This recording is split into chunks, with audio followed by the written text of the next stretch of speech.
Good morning, everyone.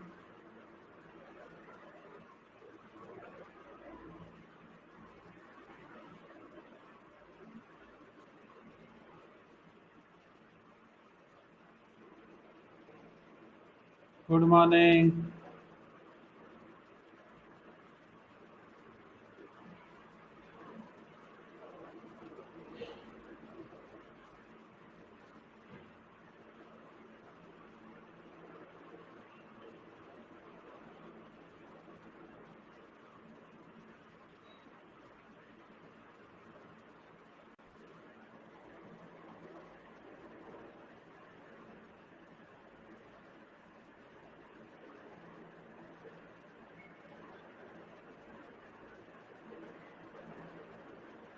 Good morning.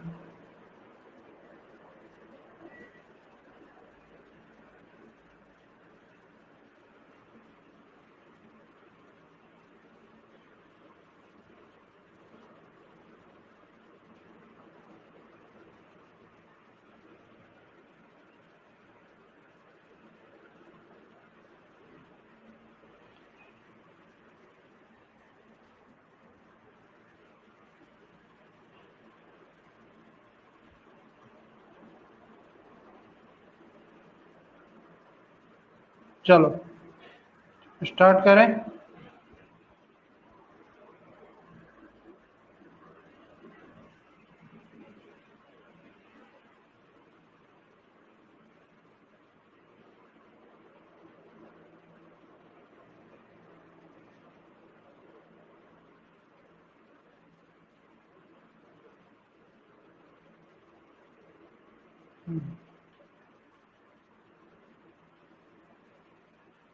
तो last class में मैंने तुम्हें कहाँ तक करा दिया था?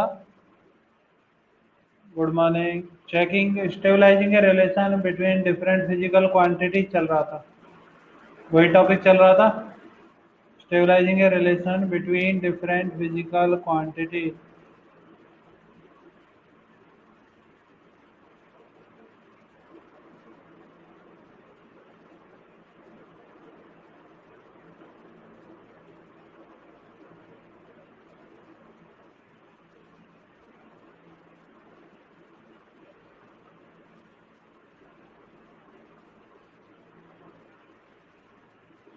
हाँ, तो एक क्वेश्चन लिखो।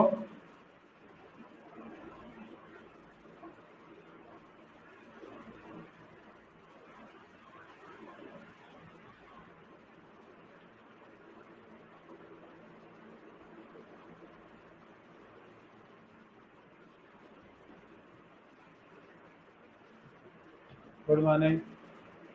चलो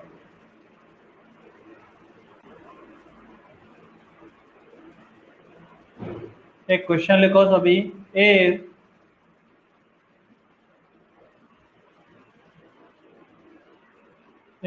mass of a particle, mass small m of a particle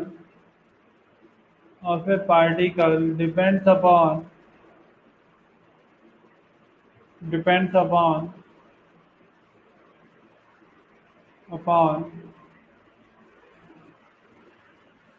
gravitational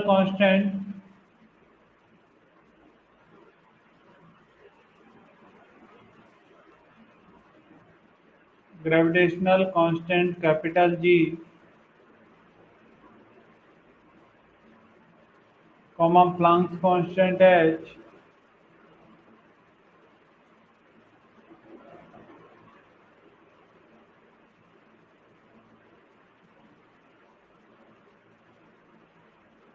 okay.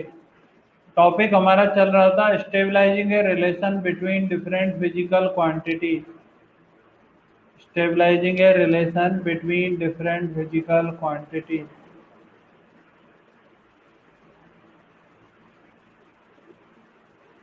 सभी क्वेश्चन नोट करो। If mass of a particle depends upon gravitational constant g, Planck's constant h, and speed v, then find m in terms of g, h, and v. G comma H comma V. करो सभी find out.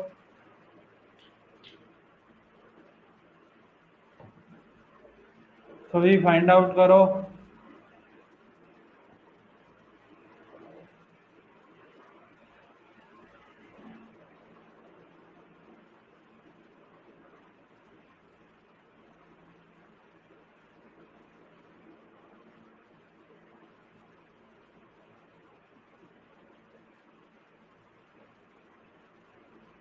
सभी answer बताओ।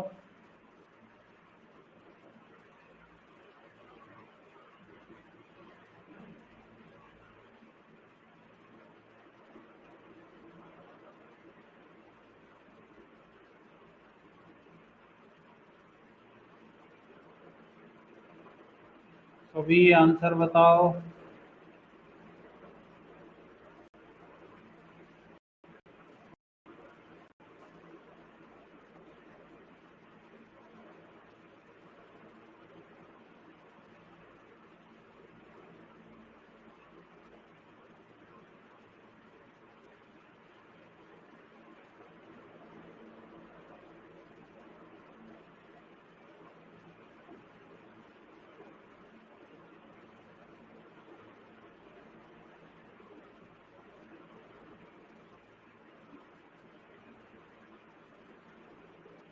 सभी answer बताओ इस question का।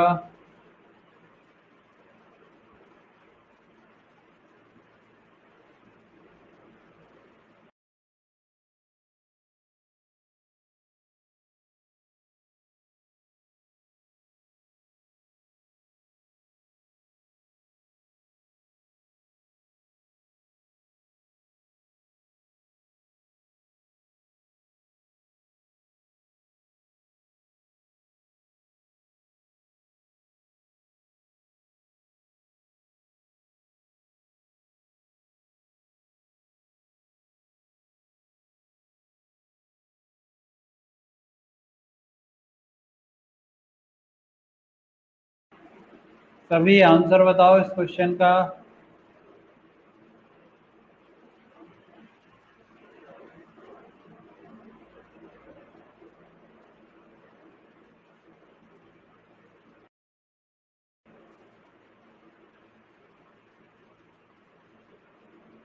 ठीक है।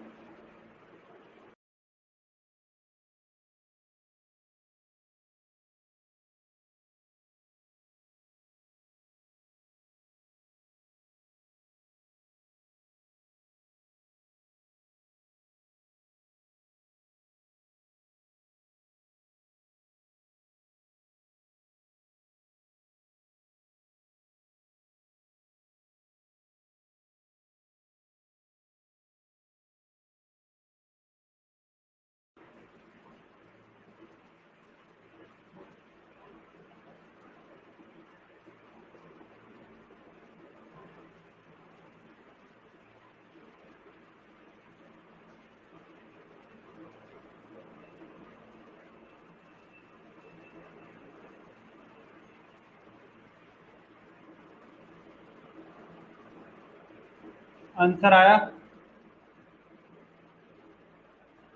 बोलो।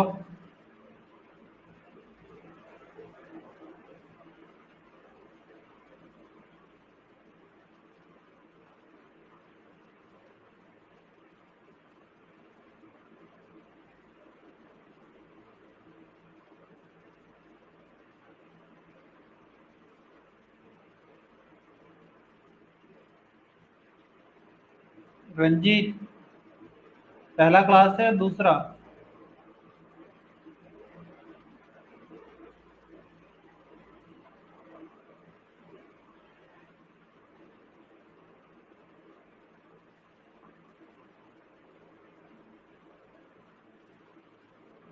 Planck's constant.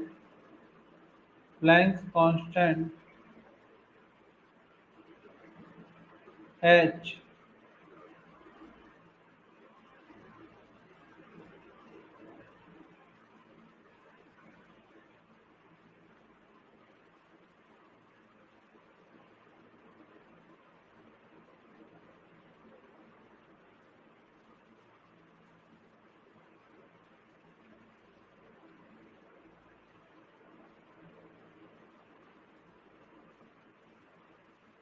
कोई भी एक, सभी लोगों में से कोई भी एक काम करना, जैसे ही आज ये चैप्टर कंप्लीट होता है इसके नोट्स ग्रुप में डाल देना एक बार, ठीक है। सभी, जैसे ही ये चैप्टर कंप्लीट होता है तो इसके नोट्स ग्रुप में डाल देना, ठीक है। कोई भी एक इस चैप्टर के कंप्लीट नोट्स ग्रुप में सेंड कर देना। चलो, आया किसी का आंसर? बताओ।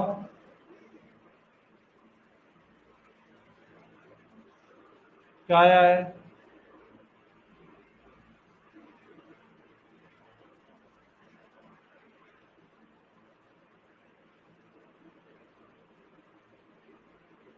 मैं तो वेट कर लेता हूँ एग्जाम में, लेकिन वेट नहीं होता है, याद रखना। एग्जाम में हमारे पास लिमिटेड टाइम होता है, और इसीलिए मैं तुम लोगों से हर बार कह रहा हूँ पढ़ाई करो घर पे। चलो देखो, क्या गिवन है कि मास ऑफ ए पार्टिकल किस किस पर डिपेंड करता है? एच पर। क्या मैं लिख सकता हूँ M is directly proportional to G का पावर एक्स? और क्या लिख सकता हूँ M is directly proportional to H का पावर वाई? और लिख सकता हूँ M is directly proportional to C का पावर जेड। क्लियर है? बोलो, क्या ये क्लियर है सभी को? यदि ये क्लियर है तो तीनों को कंबाइन करने पर आंसर आएगा M is directly proportional to G का पावर एक्स, एच का पावर वाई और सी का पावर जेड। यहाँ से आ गया M is equal to K into G का पावर एक्स, एच का पावर वाई, सी का पावर जेड। डायमेंशन से क्या लिखोगे? Dimension of M is equal to dimension of G का power X, dimension of G का पावर एच का power Y और डायमेंशन ऑफ सी का पावर जेड। ये लिखोगे। डायमेंशन ऑफ एम क्या होता है? m1 इज इक्वल टू जी, जी का डायमेंशन है, जी क्या होता है? m-1 L3 t माइनस का पावर x। h क्या होता है? प्लैंक्स कांस्टेंट, इसका dimension m1 L2 t minus 1 का पावर y। और b, और क्या लिखोगे? v का पावर z।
चलो अभी आ रही है, बोलो अभी आ रही है सभी को? चलो बहुत, हाँ नेटवर्क प्रॉब्लम ही हुआ था कुछ। ठीक है, तो यहाँ पर क्या आ गया, एम की power minus X plus Y, L की power 3x + 2y, 3x + 2y plus Z, T की पावर -2x -y -z। बोलो क्लियर? अब यदि यहाँ पर कंपेयर करोगे तो x प्लस वाई कितना आ रहा है, 1। एक्स प्लस वाई कितना आ रहा है, 1। यहाँ पर कंपेयर करोगे तो एल की पावर यहाँ कितनी है, 0। तो क्या लिख सकते हो, 3x + 2y, 3x + 2y plus Z is equal to 0। Clear है? और एक और पॉइंट क्या लिखोगे, -2x -y -z is equal to 0। क्या फिर से वॉइस नहीं आ रही है, बोलो?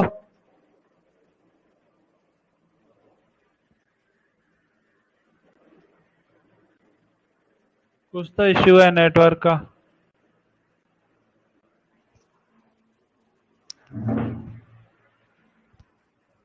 अभी आ रही है सभी को?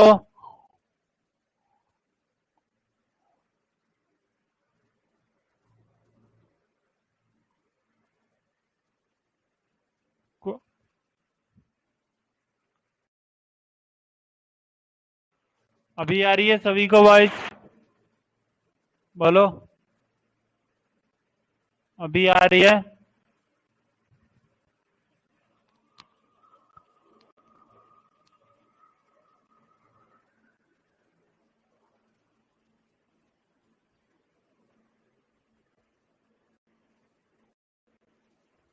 थोड़ा बहुत नेटवर्क का इश्यू हो सकता है, और तो कोई प्रॉब्लम नहीं है। ठीक है, तो कंडीशन लिख लेते हैं।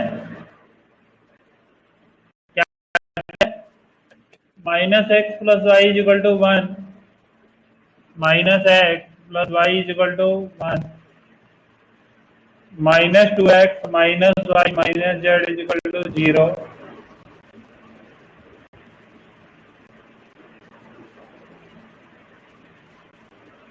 3x + 2y + z = 0। बोलो क्लियर?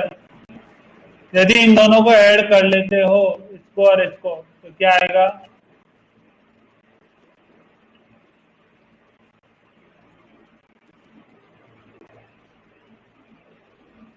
दोनों को ऐड करो तो क्या आ रहा है, x + y = 0।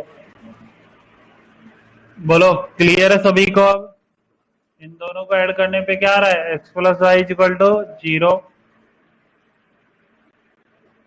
और यहां से क्या आ रहा है, -x + y = 1।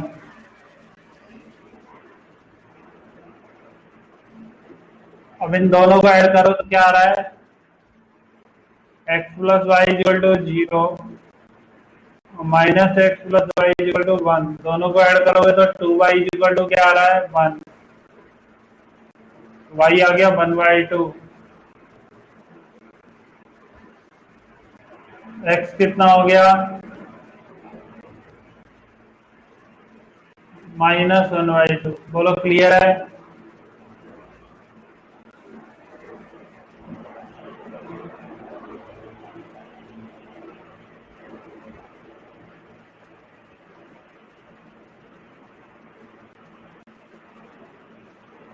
एक मिनट, हाँ दिखाता हूँ। x हो गया -1/2, y हो गया 1/2, और z यहाँ से निकाल सकते हो, -2x -y -z = 0। -2x आएगा 1, -y आएगा 1/2, -z = 0, तो z आ गया 1/2। ठीक है,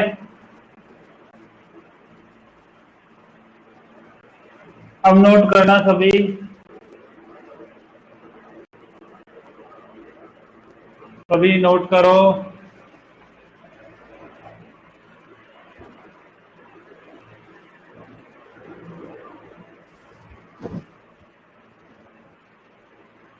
सभी नोट करो।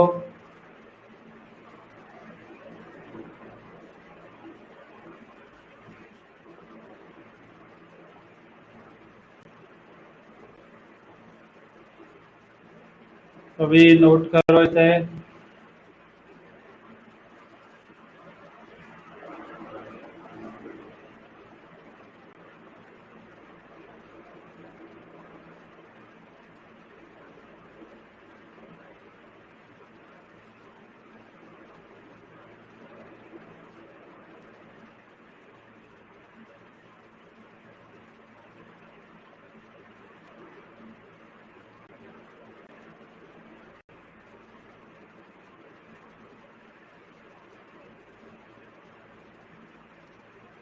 हो गया? सभी ने नोट कर लिया?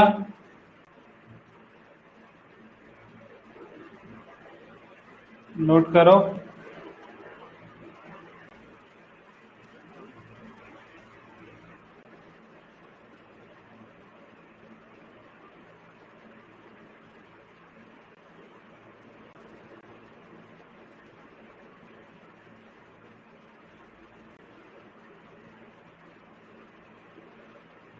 हो गया सभी का?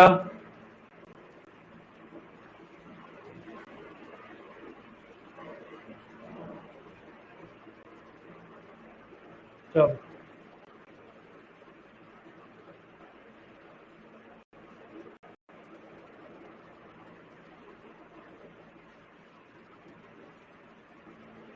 नोट करो सभी।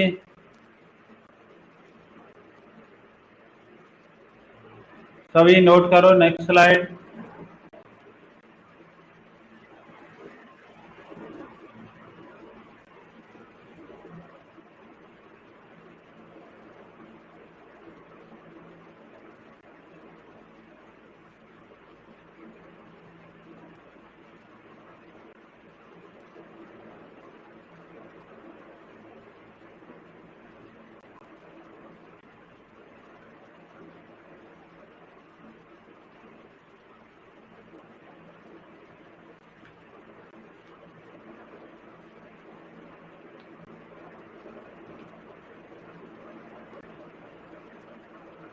कर लिया नोट?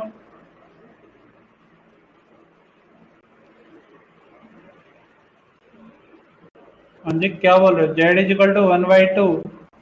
देखो, एक्स का वैल्यू यहाँ से हम लोग निकाल चुके हैं कि वाई का वैल्यू कितना आएगा, 1/2।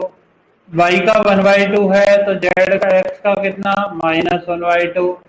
अब हमें ये कंडीशन पता है, -2x minus Y minus Z is equal to 0। तो -2 इंटू एक्स कितना, -1/2। तो माइनस और माइनस क्या हो गया, प्लस। यहाँ पर क्या आ गया, +1। माइनस ये क्या आ गया, -1/2। और जेड फाइंड आउट करना है, इजिकल टू क्या होना चाहिए, 0। जेड इजिकल टू 1/2 आ गया। ठीक है?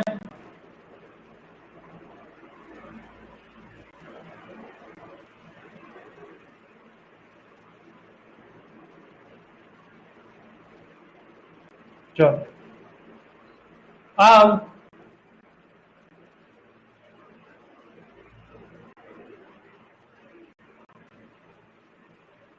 नेक्स्ट हेडिंग डालो सभी, limitation of dimensional analysis. Limitation of dimensional analysis.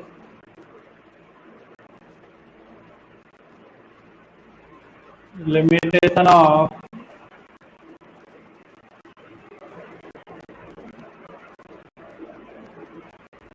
Dimensional analysis.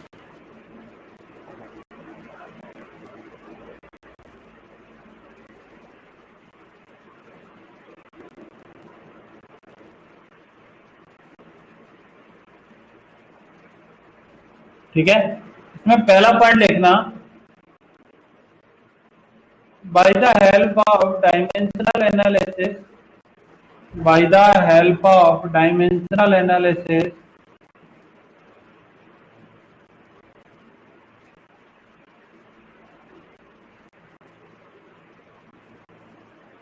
dimensional analysis,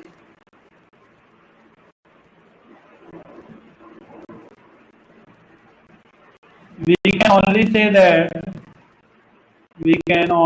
say that the equation is dimensionally correct. The given equation is dimensionally correct given equation is dimensionally correct is dimensionally correct.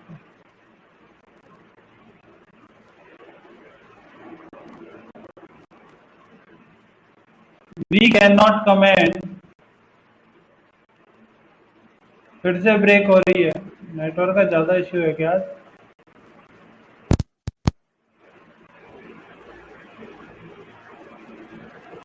We cannot comment. We cannot comment on its mathematical expression. On its mathematical expression. हम उसके mathematical expression पर comment नहीं कर सकते। ठीक है, note करो सभी, सभी नोट करो।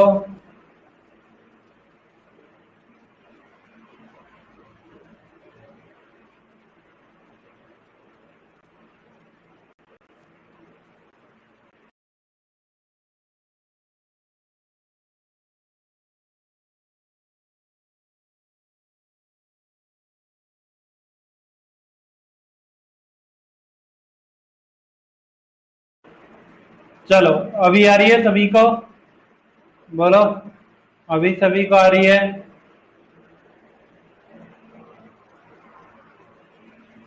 चलो नोट करो सभी, सभी नोट करो।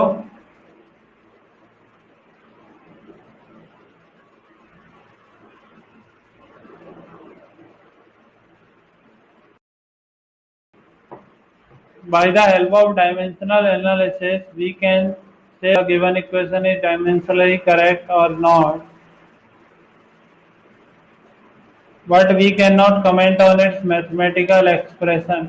ठीक है, जैसे देखो s is equal to U T plus half A T square, और यदि मैं लिखता हूँ s is equal to U T plus 2ut plus 1/3 A T square, बोलो लिख सकता हूँ? बताओ क्या मैं ये लिख सकता हूँ? तो देखो, क्या दोनों इक्वेशन डायमेंशनली करेक्ट है? बोलो, दोनों इक्वेशन क्या है? Dimensionally correct.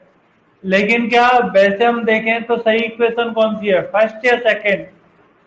बोलो, रियल में सही इक्वेशन कौन सी है, फर्स्ट या सेकंड? वन। लेकिन क्या डायमेंशनली दोनों करेक्ट है? तो हम उनके मैथमेटिकल एक्सप्रेशन पर कमेंट नहीं कर सकते। बोलो, क्लियर है?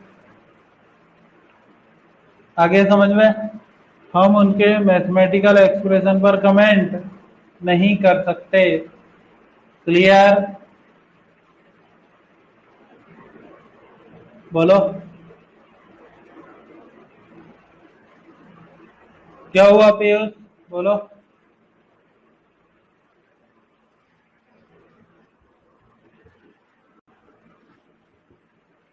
पीयूष क्या हुआ?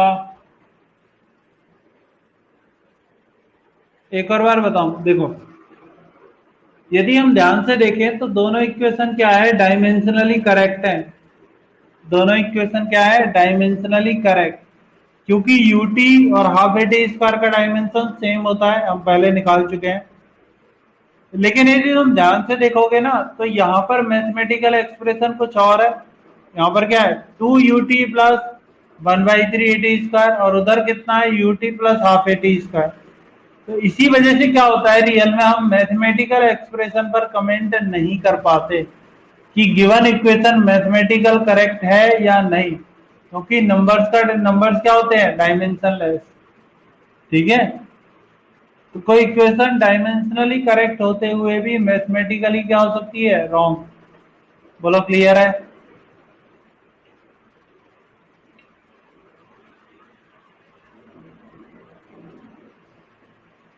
चलो कर लो नोट सभी, पहला क्वेश्चन, पहला लिमिटेशन नोट करो।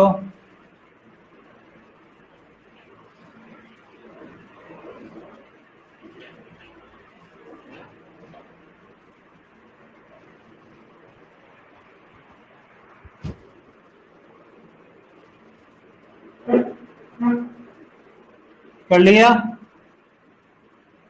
बोलो, नोट कर लिया सभी ने? चलो, अब सेकंड वर्ड लिखना।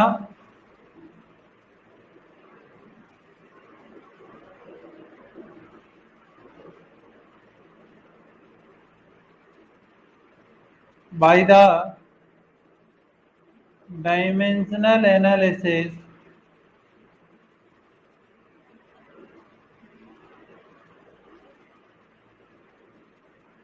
analysis we cannot find out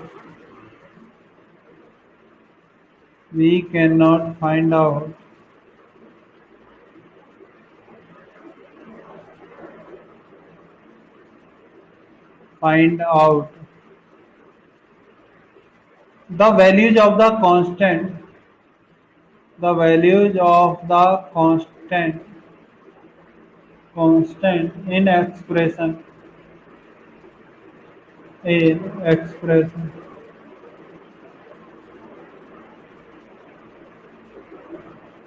जब हम फोर्थ वाला पढ़ते हैं कि हम डिफरेंट फिजिकल क्वांटिटी के बीच में रिलेशन निकालते हैं, तो हम हमेशा एक कांस्टेंट लगाते हैं। हम हमेशा क्या लगाते हैं? कांस्टेंट। इस कांस्टेंट की वैल्यू हम कभी भी डायमेंशनल एनालिसिस से फाइंड आउट नहीं कर सकते। Here the value of a cannot be find out, can't be find out by dimensional analysis। बोलो, क्लियर है?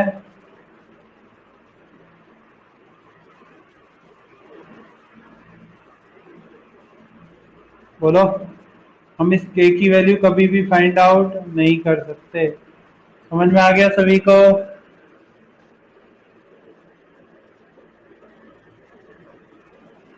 चलो, नोट करो सभी, सभी नोट करो।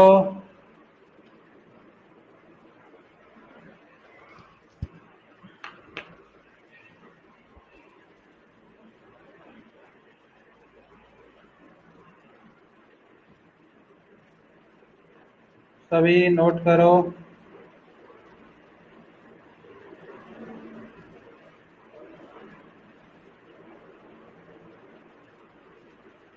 कर लिया सभी ने नोट?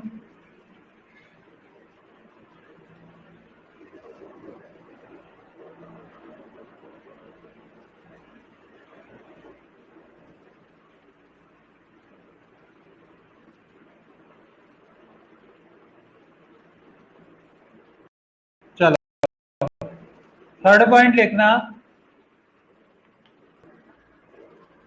थर्ड पॉइंट लिखना सभी। By the dimensional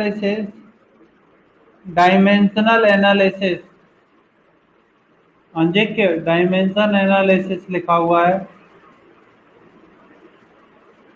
third point लिखना सभी। By the help of dimensional analysis,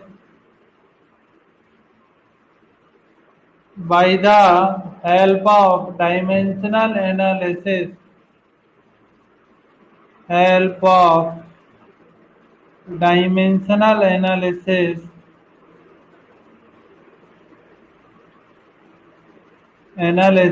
we cannot find out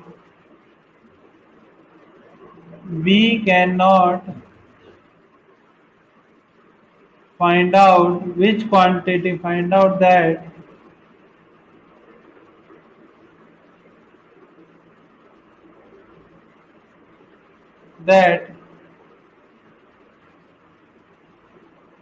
which quantity contain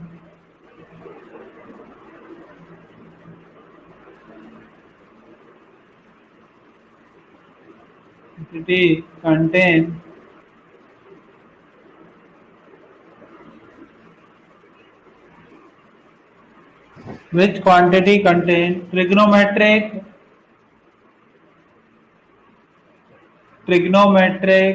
comma logarithm and exponential function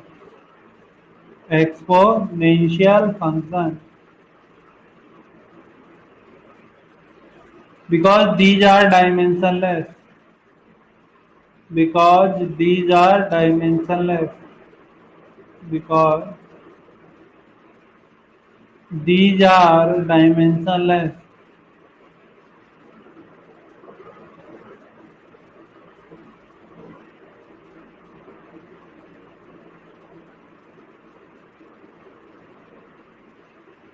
एक बार ये नोट करो सभी, by the help of dimensional analysis we cannot find out that which quantity contains trigonometric, logarithm and exponential function because these are dimensionless. ठीक है,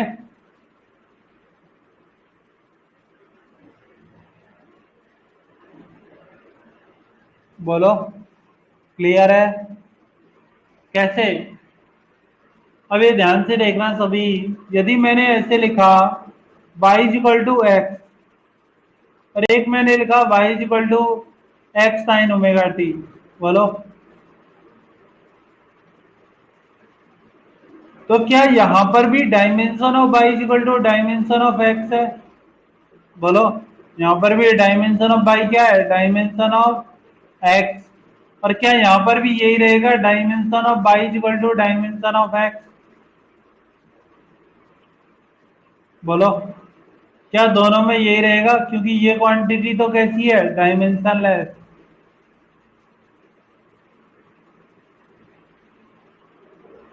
तो क्या हमें कभी भी पता चल पाएगा कि कौन सी quantity trigonometric function, exponential function रख रही है या कौन क्वांटिटी ये फंक्शन नहीं रखती है? बोलो, क्या ऐसे हमें कभी भी पता चल पाएगा?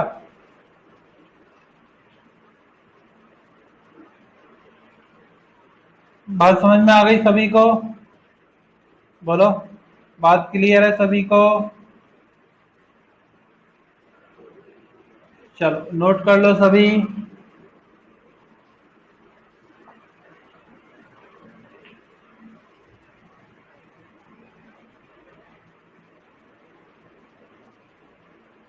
सभी नोट करो।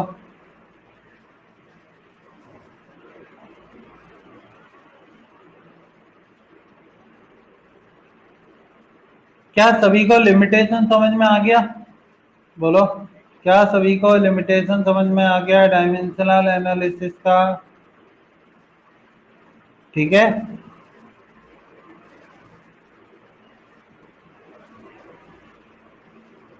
चलो नेक्स्ट हेडिंग डालो सभी। प्रीफिक्सेज, ऐसा ही prefixes use for physical quantity.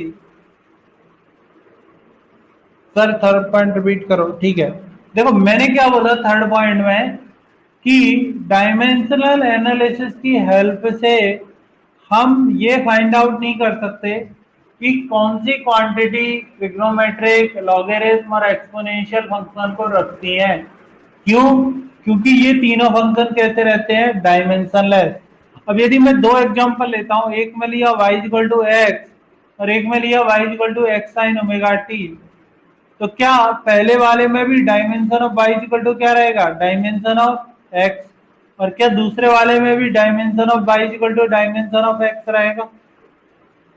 बोलो, क्या फिर मुझे कभी भी पता चल पाएगा कि पहले वाले में तो साइन नहीं है, दूसरे वाले में साइन का फंक्शन है?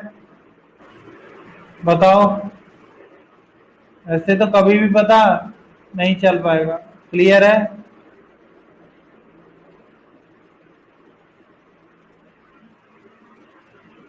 चलो, तो ये हो गया खत्म। नेक्स्ट हेडिंग डालो SI prefixes, SI prefix use for physical quantity. SI prefix use for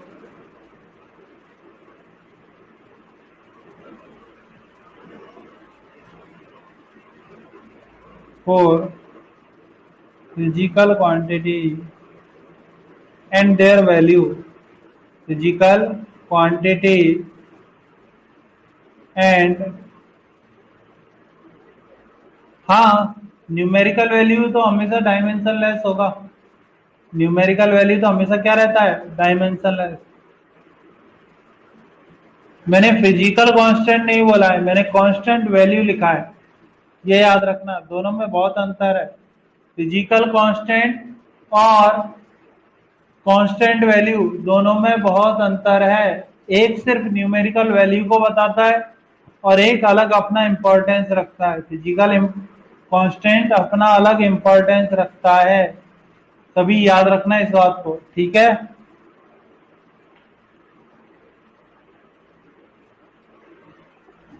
चलो, तो मैं यहां से शुरू करता हूं, मिड से शुरू करते हैं, लिखते हैं ना। Tera, giga, mega, kilo, Deka,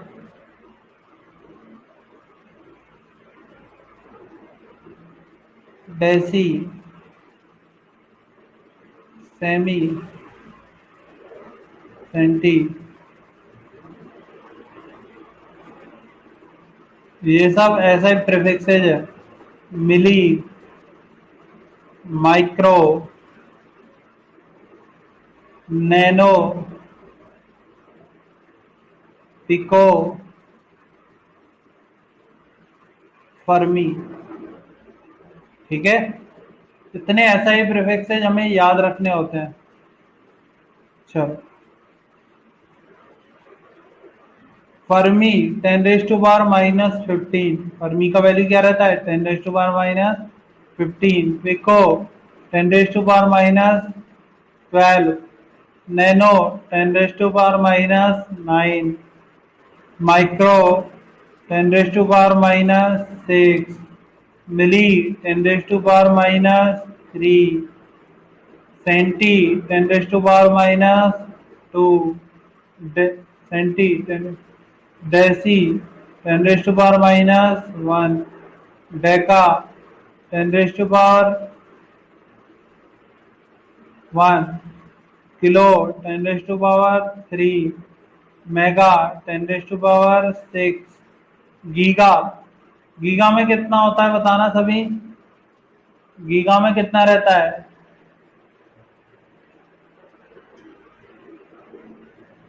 बोलो, 1 गीगा में कितना रहता है?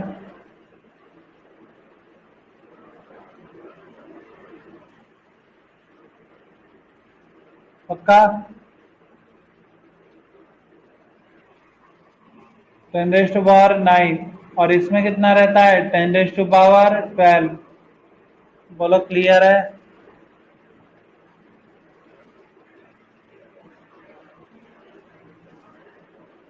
ठीक है। ये सभी हमारे क्या रहते हैं? SI prefix. ये सभी क्या रहते हैं? SI prefix. बहुत जगह तुम्हें गिवन होगा माइक्रोमीटर। जैसे तुम्हें क्या गिवन होता है? माइक्रोमीटर। तो माइक्रोमीटर का मतलब क्या है? माइक्रो का मतलब क्या है? 10⁻⁻6 और मीटर। बोलो, क्लियर है? ऐसे ही तुम्हें गिवन होगा नैनोमीटर। नैनो का मतलब कितना? 10⁻⁻9। What is giga? 10⁻9।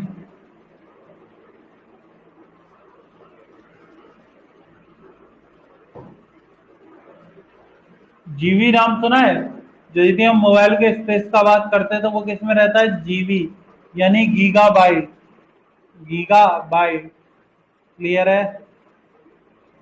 यानी 1 गीगाबाइट में कितना होता है? 10⁻9 बाइट। 10⁻3 किलो का होता है ना? 10⁻3 किसका होता है? किलो का।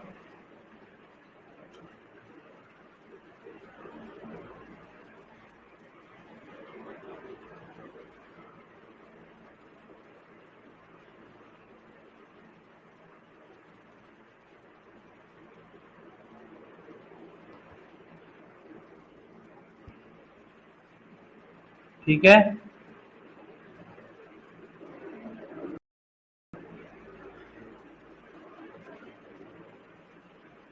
चलो, सेंटी, सेमी नहीं है, सेंटी होता है। सेमी क्या होता है? सर टेरा से भी बड़ी वैल्यू क्या होती है? यूज नहीं होती है टेरा से बड़ी वैल्यू। ऐसे तो बहुत बड़ी बड़ी रहती है, 10⁻37 तक में भी रहती है।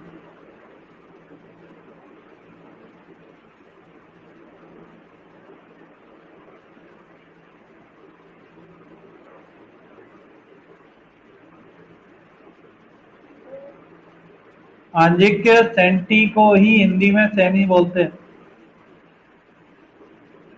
सेंटीमीटर जो रहता है उसे हिंदी में सेमी बोलते हैं।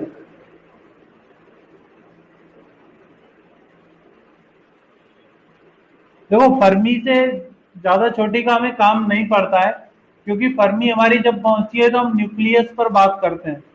जब हम फर्मी से बात करते हैं तो फर्मी पर हम न्यूक्लियस का बात करते हैं, तो उससे छोटी स्टडी हमें कभी नहीं करनी जब हम बात कर रहे होते हैं न्यूक्लियस का। ठीक है, तो न्यूक्लियस के साइज से छोटी पर हम कभी भी डिस्कशन नहीं करते।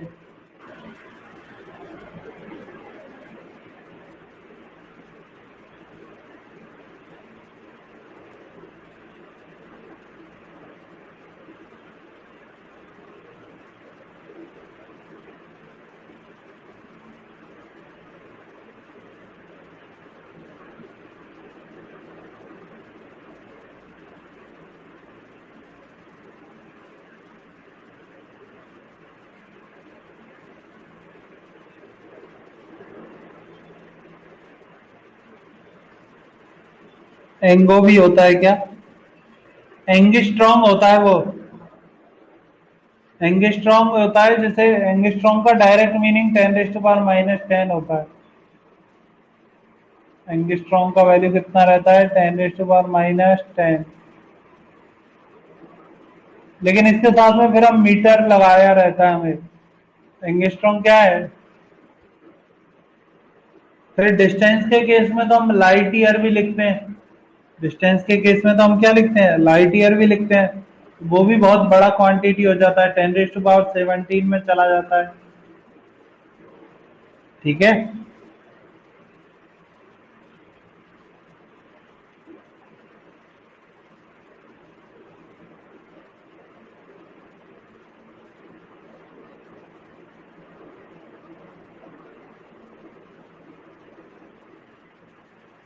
कर लिया नोट?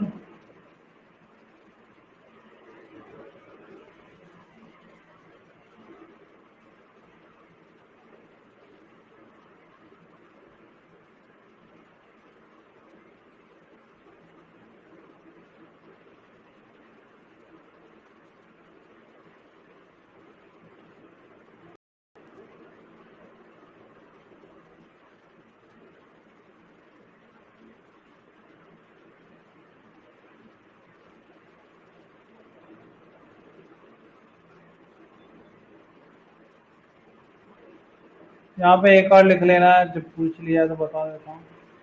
हेक्टो 10⁻² रहता है। हेक्टो क्या होता है? 10⁻²। ठीक है,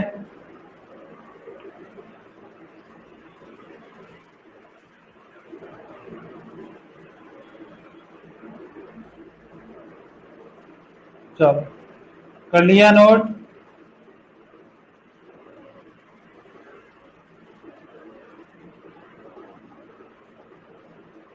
बोलो।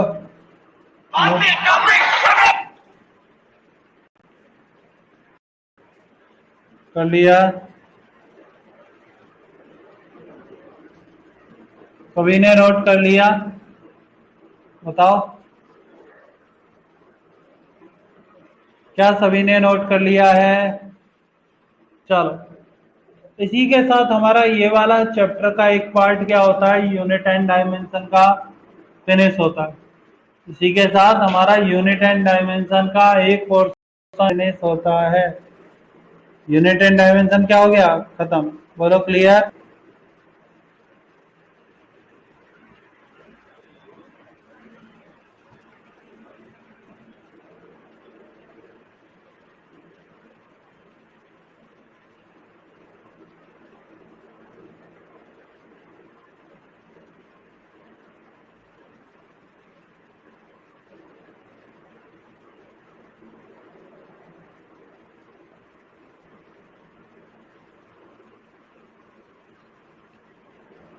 चलो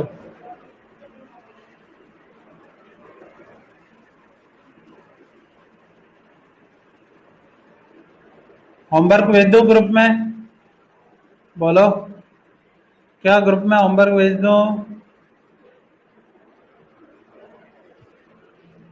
चलो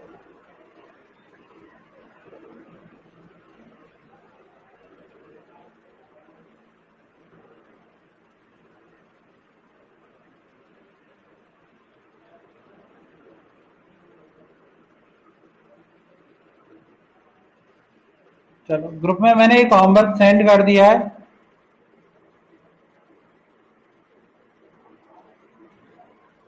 ठीक है, ग्रुप में मैंने होमवर्क सेंड कर दिया है।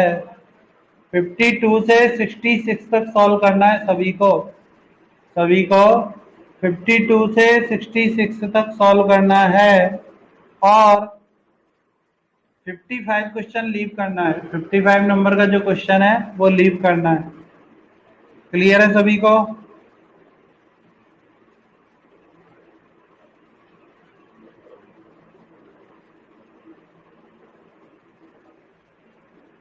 ठीक है, चलो तो अभी जाके सभी होमवर्क कर लो। आज का क्लास मैं यहीं पर एंड कर रहा हूं। दोनों सेम ही रहता है, फर्मी और फेम्टो तो एक ही नाम है। ठीक है, फर्मी और फेम्टो एक ही नाम है।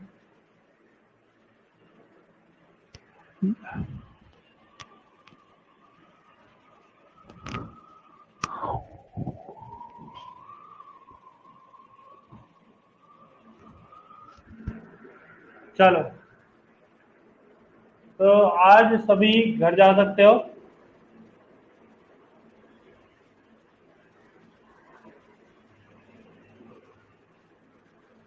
ठीक है, मंडे से इसका दूसरा पार्ट स्टार्ट करेंगे। मंडे से इसका दूसरा पार्ट स्टार्ट करेंगे। ठीक है,